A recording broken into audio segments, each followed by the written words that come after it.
Hello বন্ধুরা, তো দেখতেই পাচ্ছ এখানে পাবদা মাছ নিয়ে নিয়েছি। ভালো করে কেটে ধুয়ে নিয়েছি।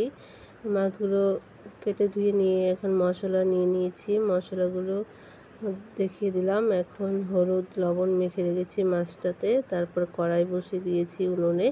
কড়াইটা গরম হয়ে গেছে, এখন তেল দিয়ে দিলাম। দেখতে পাচ্ছ তেলটা গরম হয়ে গেছে। এখন এর মধ্যে দিয়ে দিলাম লবণ দিয়ে ভালো করে নেড়ে নিব, মিশিয়ে নিব লবণটা, যাতে মাছটা লেগে না যায়, তার জন্য লবণ দেওয়া। তো এখন মাছগুলো দিয়ে দিব একে একে। মাছগুলো অনেক বড় ছিল, তাই দুটো দুটো করে ভেজে নিব। তো এক পাশ হয়ে গেছে, এখন দিয়ে দিব। মাছগুলো দারুণ ফুটছিল, তাই ঢেকে ঢেকে ভেজে নিয়েছি। মাছগুলো ভিতরে ডিম হয়েছে, তাই খেতেও দারুণ হয়েছিল। তো মাছ ভাজা হয়ে গেছে, এখন উঠিয়ে নিব। উঠিয়ে আর বাকি মাছগুলো ভেজে নিব।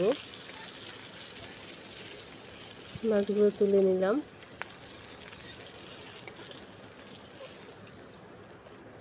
তো বন্ধুরা, ভালো লাগলে লাইক কমেন্ট শেয়ার সাবস্ক্রাইব করে দিবেন, তাহলে আরও নতুন নতুন রেসিপি আপলোড দিলে আপনাদের সামনে আগে যাবে। তো ওই তেলেই এখন জিরে ফোড়ন দিয়ে দিয়েছি। এর মধ্যে আলু দিয়ে দিব। আলু আমি এখানে দুটো তিনটে নিয়েছি, মাঝারি সাইজে। তারপর এর মধ্যে এখন পরিমাণ মতো লবণ দিয়ে দিব। লবণ দিয়ে একটু জল দিয়ে ভালো করে ভেজে দিব, যাতে আলুগুলো সিদ্ধ হবে।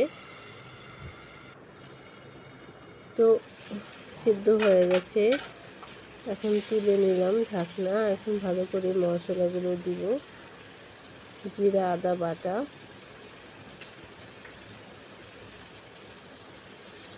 আর এখানে পেঁয়াজ আর হচ্ছে কাঁচা লঙ্কা পাকা নিয়ে নিয়েছি, ওগুলো বেটে দিয়েছি। তারপরে এর মধ্যে দিয়ে দিলাম পরিমাণ মতো হলুদ। তো বন্ধুরা, যে এরকম ঝাল খাওয়া সে সেরকম লঙ্কা দিয়ে দিয়ে নিবে। তো আমি এখানে 8-10টার মতো লঙ্কা দিয়েছি, পাকা লঙ্কা।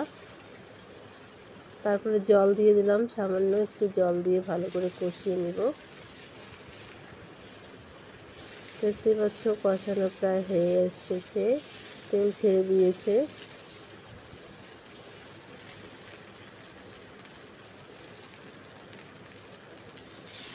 কষানো হয়ে গেছে, এখন জল দিয়ে দিলাম। 2 বাটির মতো জল দিলাম।